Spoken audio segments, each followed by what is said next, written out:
Y ahora, mexicanos, es momento de ponernos serios porque vamos a tratar un tema bien interesante y además tenemos a una protagonista que realmente creo que va a poder cambiar este país. Y es que miren, hay temas que incomodan, que dividen opiniones, pero que también nos obligan a mirar de frente algo que todos compartimos. Y esto es el final de nuestra vida. Hoy, en México, se está abriendo una conversación compleja y profundamente humana. ¿Realmente tenemos derecho a decidir cómo queremos acabar con nuestra vida? La llamada ley Trasciende ha puesto sobre la mesa un debate que toca la medicina, la ética y la ley, pero sobre todo las historias reales de personas que viven cada segundo de su vida con dolor, con enfermedades, algunas de ellas irreversibles, y que piden algo muy específico: dignidad hasta el último momento. Detrás de esta iniciativa hay una teoría, hay una vida, hay una experiencia y una historia que ha convertido el dolor en propósito, y hoy nos acompaña una de sus principales impulsoras. Le doy la bienvenida a Samara Martínez. Samara, ¿cómo estás? Bienvenida. Bienvenida, Samara. Oye, Samara, normalmente esta pregunta te la hacen al final y yo te la quiero hacer al principio. Antes de que entremos en el tema, ¿cómo estás? Estoy bien, contenta, trabajando, estable, muy enfocada en mente, y bueno, cuando la mente funciona bien, el cuerpo hace la otra chamba que pues ya cuando uno enferma no hace de manera completa, pero bien. Adelante con el debate. Gracias. ¿Quién quiere empezar? Samara, ¿cómo está este proyecto de ley en la actualidad? Acabábamos de mencionar antes de que estuviéramos al aire que el caso de Noelia Castillo, que sucedió hace unos días en España, movió mucho las aguas. Sí. ¿Para bien? ¿Para mal? Fíjate que está justo como dividido, o sea, si bien nosotros traemos esta iniciativa desde octubre del año pasado en el Senado de la República y en Cámara de Diputados, había como esta contraparte, sobre todo pues de ideología religiosa, que no conocía el trabajo que estamos haciendo aquí en México, que no conocía, pues sí, mi caso en particular, pero también como todo el movimiento de Ley Trasciende, y que se vino a enterar por esta comparación, puedo decirlo, que se hicieron en medios de comunicación, lo que hay en España y lo que pues estamos empezando en México, ¿no? Entonces, como se manejó muy mal mucha de la información, desafortunadamente, ¿qué es lo que sucede? Pues que la gente solamente conoce lo que vio en redes. En redes o en una noticia amarillista. Claro. Y eso que hizo, bueno, que pensaran que el caso o la situación en México estaba así o estaba mal enfocado, cuando, bueno, pues estamos trabajando de una manera, por conseguir un derecho que nosotros aquí en México no tenemos,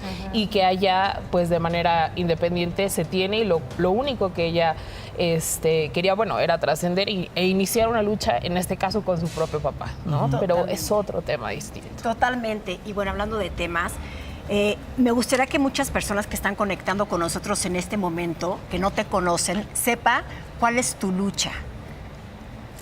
Bueno, es una lucha fuerte. La lucha no es solo por mí, es la lucha creo que por todos los mexicanos, ¿no? Porque nadie sabe cuándo va a enfermar, ¿no? Es una lucha que busca precisamente hacer conciencia de la muerte digna, que lucha a ti que nos ves en casa y a pues, todos los que estamos aquí, conseguirnos una muerte digna en casos pues de extremo dolor, en casos de que nos llegue una enfermedad incurable, sin posibilidad de cura, es decir, que ya no haya posibilidad de mejorar, y que digas, exacto, degenerativa, o ya en etapa terminal, que digas, bueno, yo ya no quiero más porque estoy cansado, porque el peso de la enfermedad es más. Y entonces es ahí donde yo pregunto, bueno, pues, ¿quién es dueño de nuestro cuerpo? Claro. ¿No? ¿Dónde está la libertad que nosotros tenemos de la elección sobre nuestra propia vida?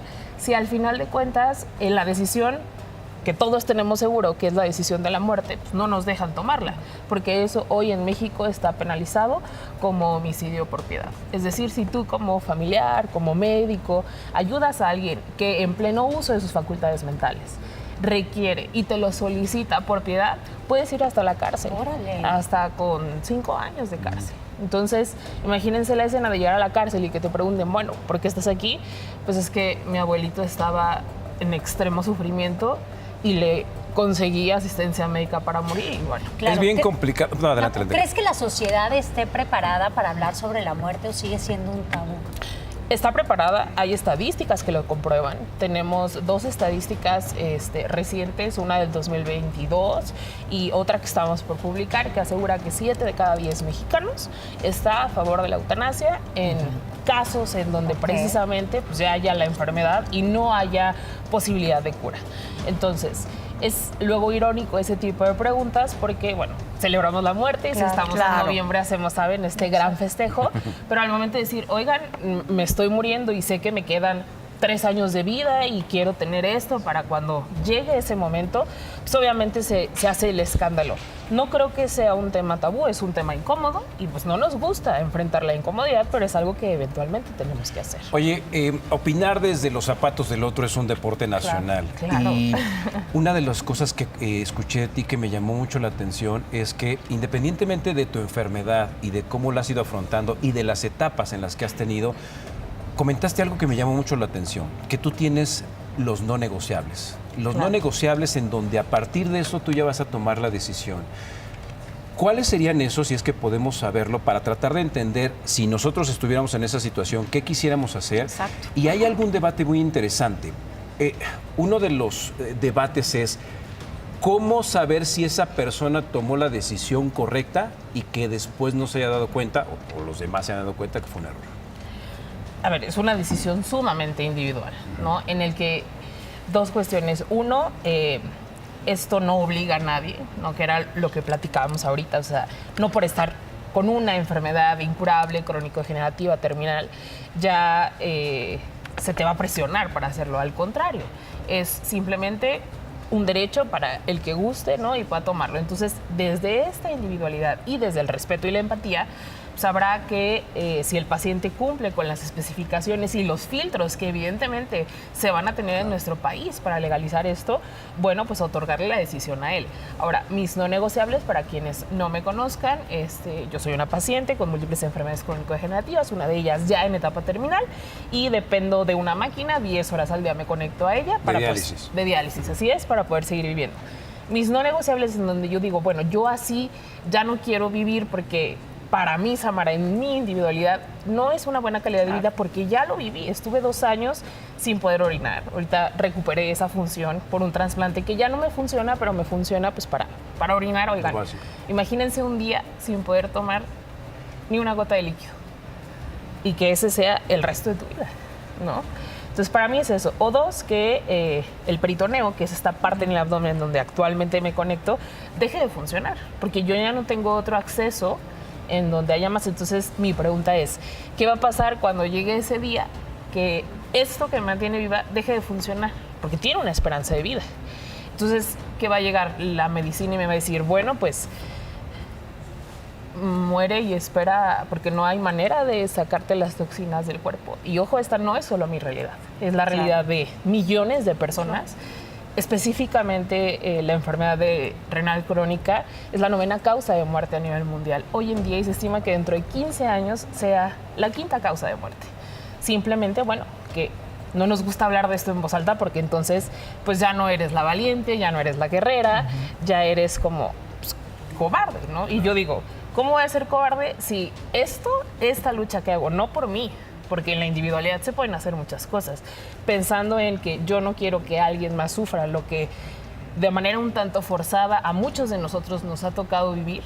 Bueno, pues eso precisamente es la lucha, amar el cuerpo e irme de buena manera, no en un hospital, no pegada a una cama de hospital y disfrutando y pidiendo perdón. En mis términos, claro, porque entonces, pues ahí sí sería empoderarme de mi muerte y ser, ¿no?, la dueña de mi vida. Si ya está el diagnóstico en la mesa, pues. Finalmente, Samara, ¿algún mensaje que le des? Me estabas comentando que por fortuna el 80% de los comentarios que recibes son de apoyo, pero hay un 20% de agresividad y de violencia. Sí. ¿Qué le dirías a esas personas? Porque también a veces es muy fácil ni siquiera ser violento de frente. Si no son violentos en redes sociales, te lastiman, te hieren y se van. Claro. Jamás en persona ha llegado alguien y me ha dicho lo que se atreven a decirme desde la comunidad de su casa, ¿no? Eso es importante. ¿Qué les diría? Bueno, Uno, que los que mayormente ejercen ese tipo de violencia son los que predican amor a través de la religión. Y para mí no hay nada más cristiano que luchar por la dignidad de los demás. Y si tanto amor le tenemos al prójimo, pues ese amor se tiene que ver representado en el respeto, en la empatía y tratar de, si tú no te encuentras una opinión, una posición parecida, pues creo que no hay ni el mínimo de cabida a una opinión sobre el dolor del cuerpo de los demás. Y las creencias religiosas de unos no tienen que Claro, influir claro. sobre los derechos de otros. Claro que no. En un estado laico no tiene por qué ser Ni en ese el tipo de cuerpo, como paternalismo. tú dices. Totalmente, o sea, al final de cuentas, si alguien dice, bueno, yo por mis creencias religiosas, totalmente respetable, decide, no sé, que tenga esclerosis lateral amiotrófica, por ejemplo, la enfermedad que tenía Stephen Hawking, que se iba deteriorando, sí. puedes durar 30 años con la enfermedad. Si alguien así lo decía, bueno, pues adelante. O Alzheimer, decías. O Alzheimer, por ejemplo. Sabemos cómo termina una persona con Alzheimer, ¿no? ¿Qué pasa si me diagnostican y yo no quiero, bueno, ahorita que me encuentro en pleno uso, pues quiero dejarlo estipulado? ¿Por qué no? O sea, ¿por qué no darle la oportunidad a esa persona de simplemente pues de empoderarse de su cuerpo, ¿no? Samara, pues muchísimas gracias, sobre todo porque en una situación en donde deberías de estar pensando en ti, estás pensando en los demás. Nada que agradecer, creo que ese es el propósito de vida y bueno, pues amor al prójimo. Muchísimas Amor al prójimo. Gracias. Así Gracias. sea. Gracias.